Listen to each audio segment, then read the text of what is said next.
નમસ્તે મિત્રો. Personality disorder એ આજના સમયમાં બહુ ગંભીર સમસ્યા છે.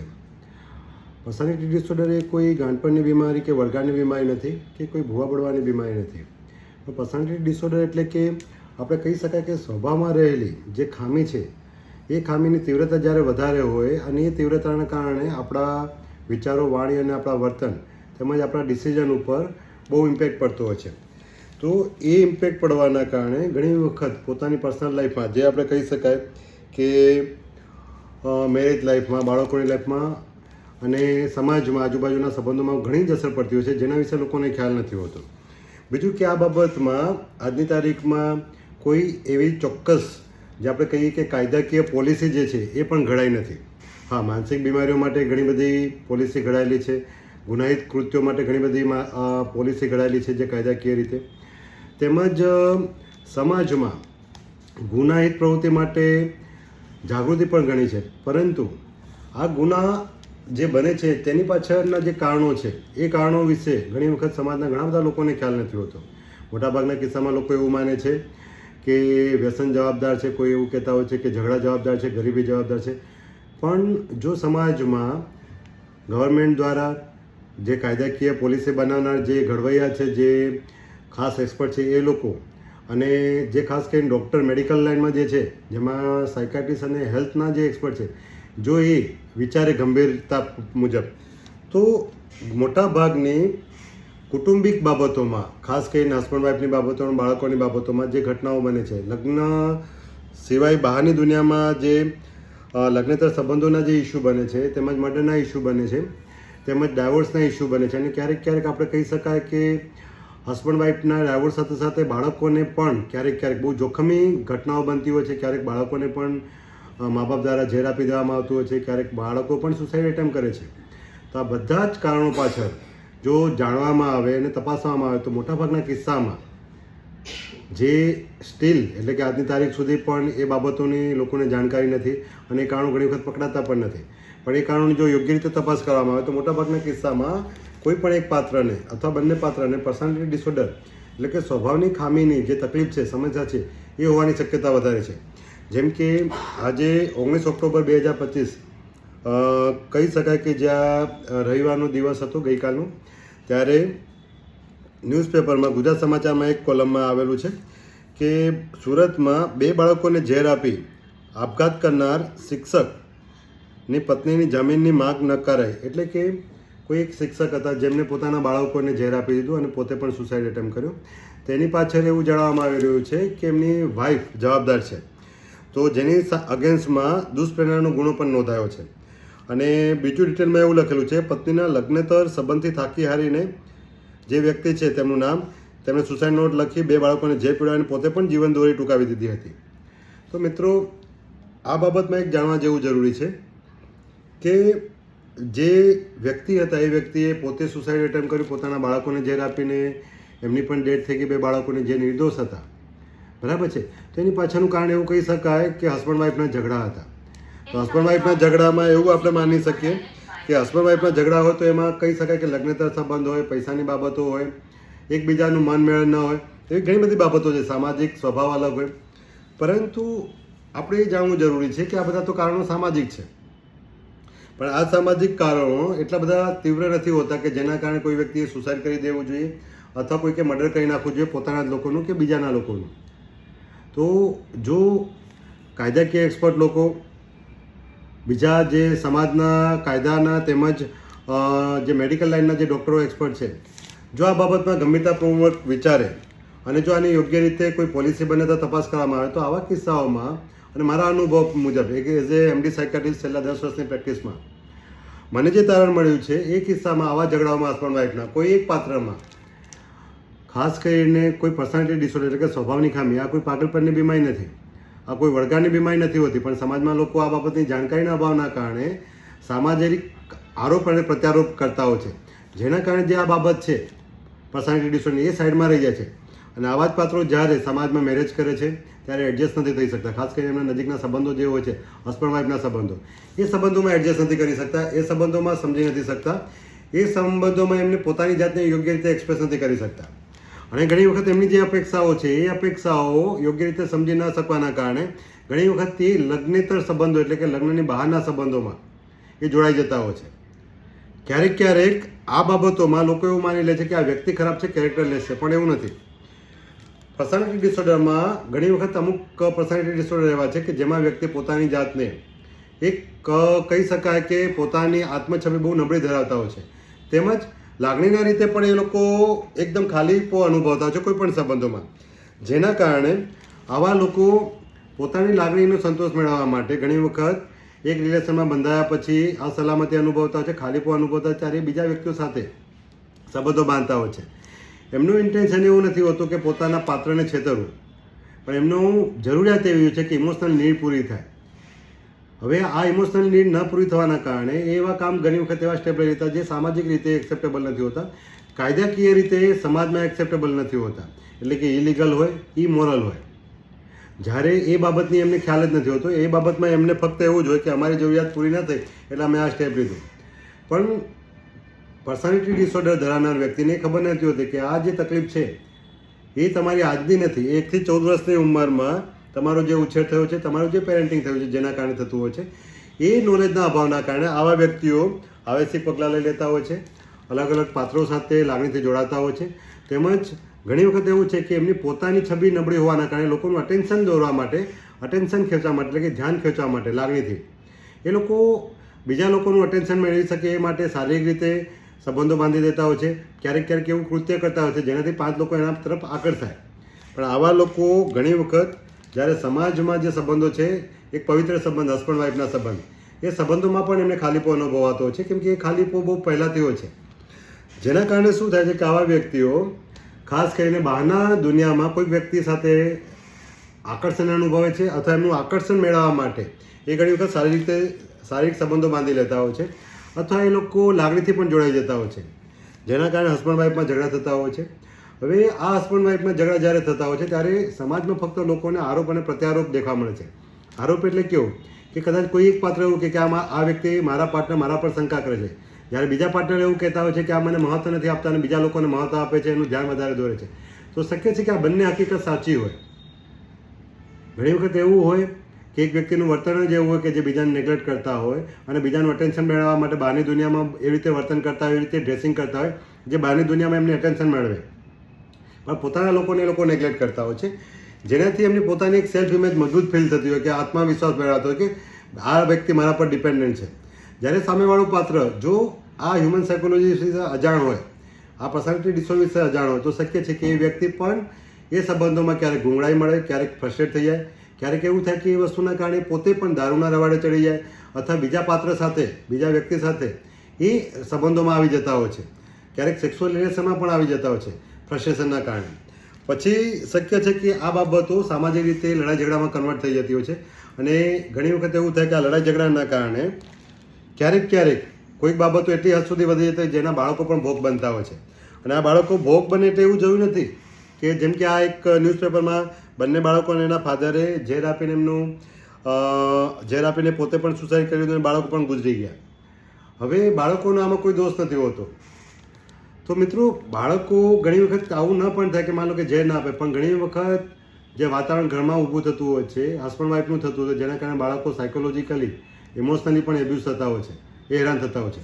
તો મિત્રો, મારી પર્સનલ એક એડવાઇઝર છે MD સાયકાટ્રિસ્ટ તરીકે અને એક મેડિકો લીગલ કન્સલ્ટન્ટ તરીકે છે કે જો તમારા ઘરમાં કે તમારા કુટુંબમાં કોઈ હસબન્ડ વાઈફનું ખાસ કરીને લડાઈ ઝઘડા થતા હોય અને બાળકો હોશિયાર હોય એકેડેમિક રીતે વાતચીતમાં, પણ બાળકો ઘરમાં આવ્યા પછી મૂંઝાઈ જતા હોય અથવા બાળકો ઘરે આવ્યા પછી એમનો સ્વભાવ બદલાઈ જતો હોય અને એ 4 દિવાલમાંથી બહાર ન નીકળતા હોય તો બહાર નીકળવામાં પણ એમને ડર રહેતો હોય, તો શક્ય છે કે એમના મધર ફાધર બંનેમાંથી કોઈ એક વ્યક્તિને કદાચ પર્સનાલિટી ડિસઓર્ડર હોય અથવા એમનો ટ્રેટ હોય અને એમના પર્સનલ સંબંધો બહારની દુનિયામાં ઘણી વખત બહુ સારા દેખાતા હોય, પણ એ બહારની દુનિયામાં સારા દેખાતા હોય અથવા એ લોકો બનાવીને રાખતા હોય, પણ એવું જરૂરી નથી.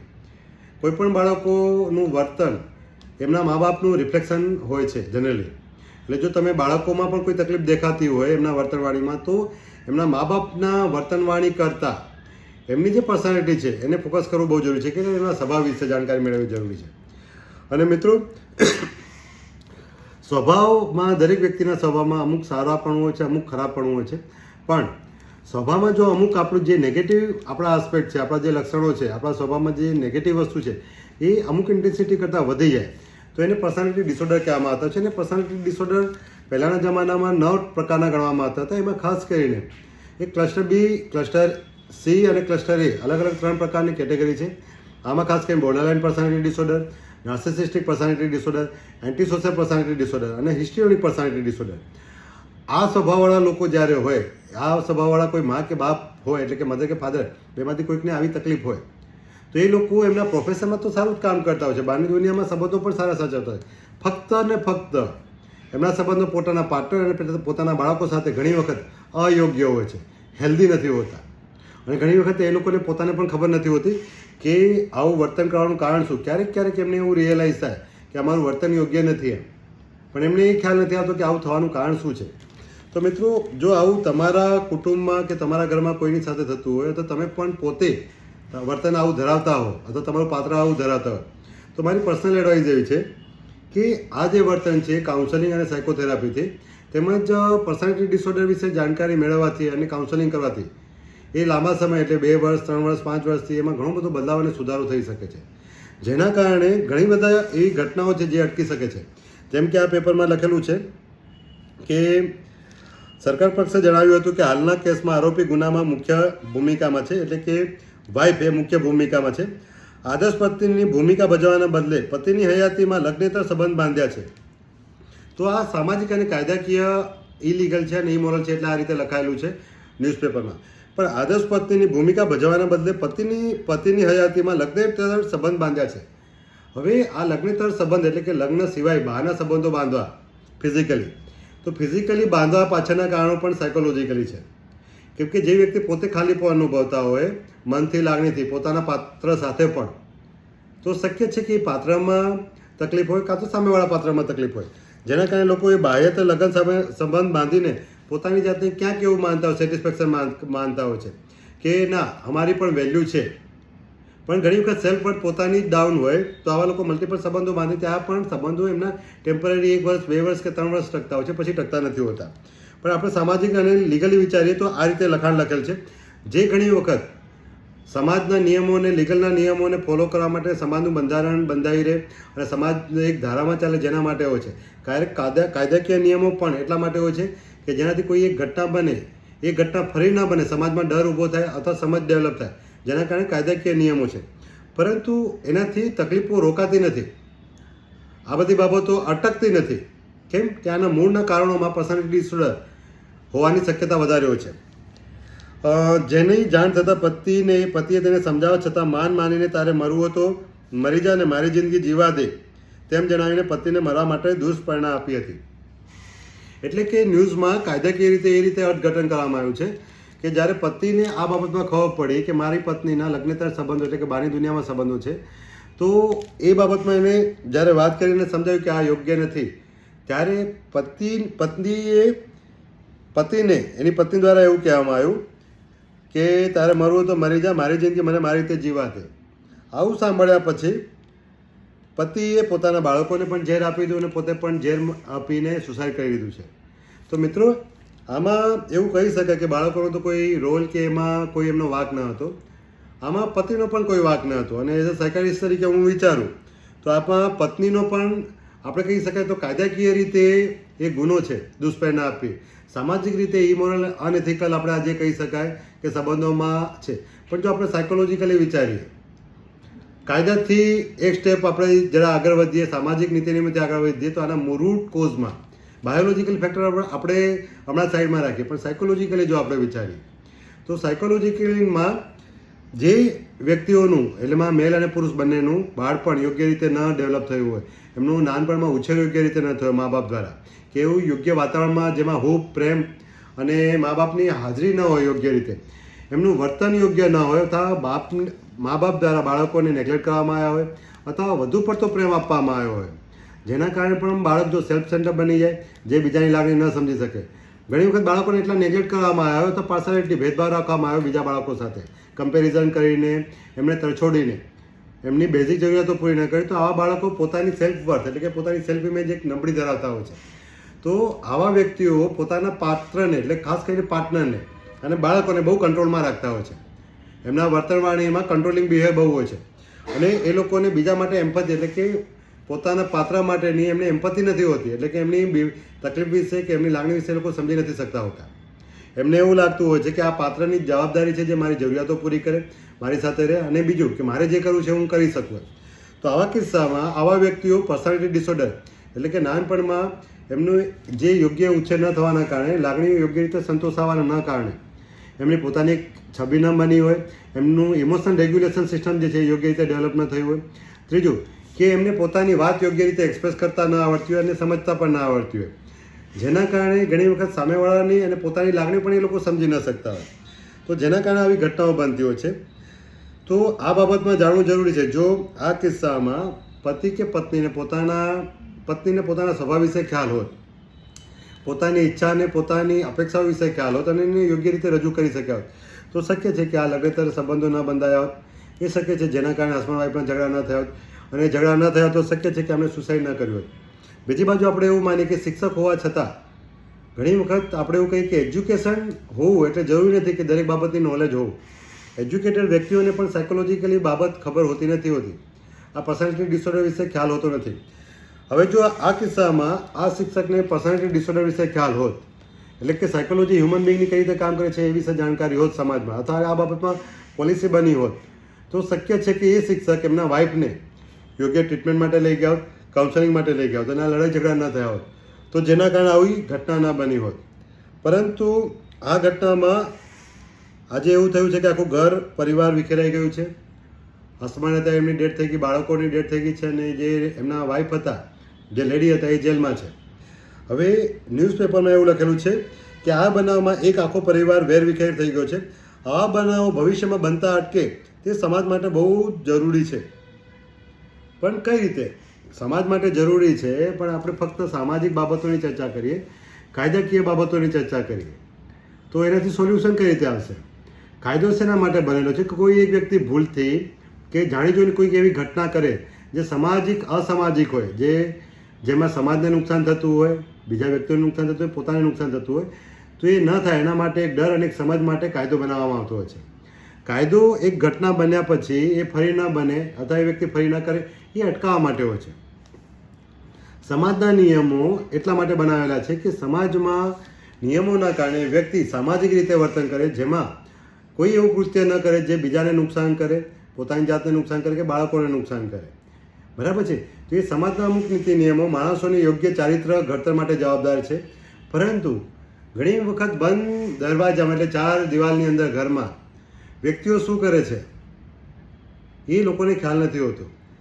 એટલે ઘણી વખત એવી ઘણી બધી બાબતો જે બનતી હોય છે કે જે 4 દિવાલની અંદર કોઈ એક પાત્ર દ્વારા, જેમાં આપણે પોતે હોઈએ, આપણા પાર્ટનર હોય, આપણી પત્ની હોય કે આપણા પતિ હોય, કે શક્ય છે કે આપણા મા બાપ હોય, એમના વર્તન વિશે ફક્ત ઘરના લોકો જાણતા હોય છે, બહારની દુનિયા લોકોને ખબર નથી હોતી. અને એ નેગેટિવ સાયકલ આપણે અટકાવતા પણ નથી. કેમ કે આપણે સમાજમાં ઘણી વખત એવું શીખેલા હોય છે કે જે સિનિયરો કરે છે, વડીલો કરે છે, એ જ વસ્તુ આપણે ફોલો કરવી, એ જે કે છે આપણે ફોલો કરવી. પણ સમાજમાં ઘણી વખત એવું પણ બનતું હોય છે કે ઘણી વસ્તુ એબનોર્મલ અથવા જે આપણે નોર્મલ ન કહેવાય એને મોટાભાગના લોકો જ્યારે કરતા હોય તો આપણે પણ એને પેટર્નને ફોલો કરતા. જેમ કે સમાજમાં જો કુટુંબમાં મધર ફાધરમાંથી કે ફાધરમાંથી કોઈ એક વ્યક્તિ સિગરેટ પીતા હોય, દારૂ પીતા હોય અને એમના ફાધર પણ દારૂ પીતા હોય, તો શક્ય છે કે એમના બાળકો એ બાબતને નોર્મલ માની લે અને એવું માને કે આ કરવામાં આપણને નુકસાન નથી. તેવી રીતે ઘણી વખત સાયકોલોજી પણ માને હોય છે. ઘણા એવા વર્તનો છે જેમાં કંટ્રોલિંગ વર્તન હોય છે, અટેન્શન સિંકિંગ બિહેવિયર હોય છે, ક્યારેક એવું હોય છે કે બીજાને નુકસાન કરીને પોતે ખુશી મેળવતા હોય છે. તો આવી બધી જે બાબતો હોય છે તો એ એબનોર્મલ છે. પણ સમાજમાં જ્યારે આવું વર્તન મોટા લોકો કરતા હોય ત્યારે એની પાછલી પેઢી એટલે કે બાળકો કે એમના પાર્ટનર ઘણી વખત સહન કરતા હોય અને ચલાવી લેતા હોય છે, પણ જેનાથી લાંબા ગાળે તો નુકસાન જ છે છેવટે. આ નેગેટિવ સાયકલ, આ નેગેટિવ વર્તનને એકચ્યુઅલી જો તમે સાયકાટ્રી બાબતમાં સમજ કેળવી હોય કે અથવા હ્યુમન સાયકોલોજી વિશે તમે જાણતા હો તો એ ટાઈમે અટકાવવી જરૂરી છે, જેનાથી નિર્દોષ લોકો ભોગ ન મળે. જેમ કે નેક્સ્ટ જનરેશનના બાળકો ભોગ ન બને. તમે જો પાર્ટનર હો તો તમે ભોગ ના બનો, અથવા જો તમે એવા હો તો તમારા પાર્ટનરો તમારા આવા અજ્ઞાનભર્યા વર્તનના કારણે, તમારા સ્વભાવના કારણે ભોગ ન બને. કેમ કે આમાં ફક્ત પાર્ટનર કે બાળકો ભોગ નથી બનતા, આમાં આપણું પોતાનું કુટુંબ અને પોતાનું ઘર જ બરબાદ થતું હોય છે. તો મિત્રો, ફક્ત મારું કહેવાનું એ બાબત છે કે જો કુટુંબમાં અને સમાજમાં એવી ઘણી બધી બાબતો છે જેમાં એજ્યુકેટેડ વ્યક્તિ અને દુનિયામાં અને સમાજમાં બહાર એક સમજદાર વ્યક્તિ લાગતી હોય, ભણેલી ગણેલી વ્યક્તિ લાગતી હોય અને જવાબદારી ઉઠાવનાર વ્યક્તિઓ લાગતા હોય કે આ વ્યક્તિ આવું કઈ રીતે કરી શકે, પણ એ ચાર દિવાલમાં અને ફક્ત પોતાના પાત્ર સાથે એટલે સ્પાઉસ સાથે કે બાળકો સાથે જ્યારે આવું થતું હોય અથવા પોતાના બાળકો સાથે આવું વર્તન કરતા હોય તો હંમેશા ધ્યાન રાખવું કે આવા બધા વર્તનવાણીમાં ક્યાંક તમારા પાર્ટનર કે તમને જે આપણે કહીએ કે પર્સનાલિટી ડિસઓર્ડર કે એના ટ્રીટ તો નથી ને, એ જવાબદાર તો નથી ને. જો આ વિશે તમે જાગૃતિ મેળવશો તો તમારું કુટુંબ અને તમારા ઘરવાળા લોકો સહી સલામત રહેશે. નહીં તો આજના ફાસ્ટ જમાનામાં, ટેકનોલોજીના જમાનામાં પર્સનાલિટી ડિસઓર્ડર એકચ્યુઅલી વધી રહ્યો છે. જે પહેલાંના જમાનામાં નાર્સિસિસ્ટિક પર્સનાલિટી ડિસઓર્ડર 30-40% ગણાતો, આજે 50-60%નું પ્રિવેલન્સ છે સમાજમાં, જેનો ભોગ સમાજમાં બીજા લોકો પણ બને છે અને બાળકો પણ બને છે અને આવનાર પેઢી પણ બનેલી છે. પછી આપણે આવનાર પેઢીને જે હમણાં જનરેશન આલ્ફા અને જનરેશન ઝેડ કહીએ છીએ, જી એ જવાબદાર છે, એમનું વર્તન આવું છે એવું કહીએ છીએ, પણ એકચ્યુઅલી એ શક્ય છે કે મધર ફાધરનું રિફ્લેક્શન છે અને મધર ફાધર કદાચ એ જમાનામાં એ સમયમાં એડપ્ટ થઈ ચૂક્યા હોય, એ ત્યાં કદાચ સેટ થઈ ચૂક્યા હોય, પરંતુ એ જ વસ્તુની ઇફેક્ટ નેગેટિવ બાળકો પર પડે છે. તો આ બાબતમાં ખાસ ધ્યાન રાખવું જરૂરી છે. તો મિત્રો, આજનો આ જે વિડીયો છે બનાવવાનો ઉદ્દેશ્ય ફક્ત એટલો ને એટલો છે કે તમે તમારા સ્વભાવ, તમે તમારો ડર, તમારી પેટર્ન જે અનહેલ્ધી હોય, એબનોર્મલ હોય, જે તમને એવું લાગતું કે આ વસ્તુ હું કરીશ તો જ સારું રહેશે, બેચેની નહીં થાય, મને આ રીતે ગમે છે, મને આ જ નથી ગમતું, પણ કે તમે પણ વિચારો તમારા આવા વર્તનવાણીની બીજા પર શું અસર પડે છે, તમારા પોતાના લોકો પર શું પડે છે. જો તમારા પાત્રો અને તમારી સાથે રહેનાર વ્યક્તિઓ જ્યારે તમને કહેતા હોય આવી બાબતમાં, તો તમારે ચોક્કસપણે વિચારવું રહ્યું કે તમારામાં કોઈ એવી પર્સનાલિટી ડિસઓર્ડર તો નથી ને, અને તમને એવું લાગતું હોય કે હું બીજાના કારણે હેરાન થાઉં છું. શક્ય છે કે એ વસ્તુ શક્ય છે કે તમારામાં પણ એવી તકલીફ હોય અને સામેવાળા પાત્રમાં પણ હોય. ક્યારેક એવું શક્ય છે કે સામેવાળા પાત્રમાં હોય. પણ જે બી કારણો હોય કે જે બી જવાબદાર હોય, પણ જો તમે આ બાબતમાં જાણશો તો તમે એક બાબતમાં યોગ્ય સ્ટેપ લઈ શકશો, જેનાથી ભવિષ્યમાં આપણે કહી શકાય કે તમારું ઘર સહી સલામત રહે, તમારા બાળકો, તમારા પાર્ટનર સહી સલામત રહે, જેનાથી આવનાર પેઢી અને આવનાર સમાજ પણ હેલ્ધી બને. જો આ બાબતમાં અજાણ્યા હશો તો શક્ય છે કે આ નેગેટિવ સાયકલ તમે તમારા નેક્સ્ટ જનરેશનમાં પણ પાસ ઓન કરશો, જેમાં તમારું ઇન્ટેન્શન મહત્ત્વનું નથી. કેમ કે ઘણી વખત એવું કહેવામાં આવે છે કે તમારી નીતિ સારી હોય પણ તમારું જાણકારી ન હોય તો તમારા પરિણામો, તમારા કર્મના ઘણી વખત નેગેટિવ આવી શકતા હોય છે. એટલે જાગૃત બનો, સમજદાર બનો. તેમજ દરેક માનસિક બીમારી ગાંઠપણની બીમારી નથી હોતી. બીમારીઓ ઘણા બધા પ્રકારની હોય છે, જેમાં આપણે કહી શકાય કે શરીરની બીમારી, મગજની બીમારી, માનસિક બીમારી, મનની સમસ્યા, મનની બીમારી, જેમાં એન્ઝાયટી ડિસઓર્ડર આવતો હોય છે, પરીક્ષાની તૈયારીઓ, હેડેક થવું, આવી ઘણી બધી બીમારી, ઊંઘની તકલીફ છે. તો ન્યુરોટિક બીમારી એટલે કે મનની બીમારીમાં કહેવામાં આવે છે. માનસિક બીમારીને સાયકોટિક બીમારી કહેવામાં આવે છે. તો ધીરે ધીરે લોકોને આની જાગૃતિ છે, પણ આના સિવાય પણ ઘણી બધી બીમારી છે, જેમાં એક આપણે કહી શકાય વ્યસનની બીમારી. પણ આજના જમાનામાં જે મેક્ઝિમમ તકલીફ થઈ રહી છે એ માઇન્ડની બીમારી એટલે કે ન્યુરોટિક બીમારી અને પર્સનાલિટી ડિસઓર્ડર, જેના વિશે લોકો જાગૃત નથી અને જેના વિશે લોકોને જાગૃત ન હોવાના કારણે યોગ્ય સ્ટેપ પ્રિવેન્શન માટે નથી કરી શકતા. તો મિત્રો, આ બાબતમાં ધ્યાન રાખજો. Thank you very much. હું છું ડૉક્ટર મુકુંદ રાય, MD સાયકેટ્રિસ્ટ, અને હું ઉર્મી હોસ્પિટલ લુણાવાડા ખાતે પ્રેક્ટિસ કરું છું, તેમજ મેડિકો લીગલ કન્સલ્ટન્ટ તરીકે પણ કામ કરું છું. Thank you very much.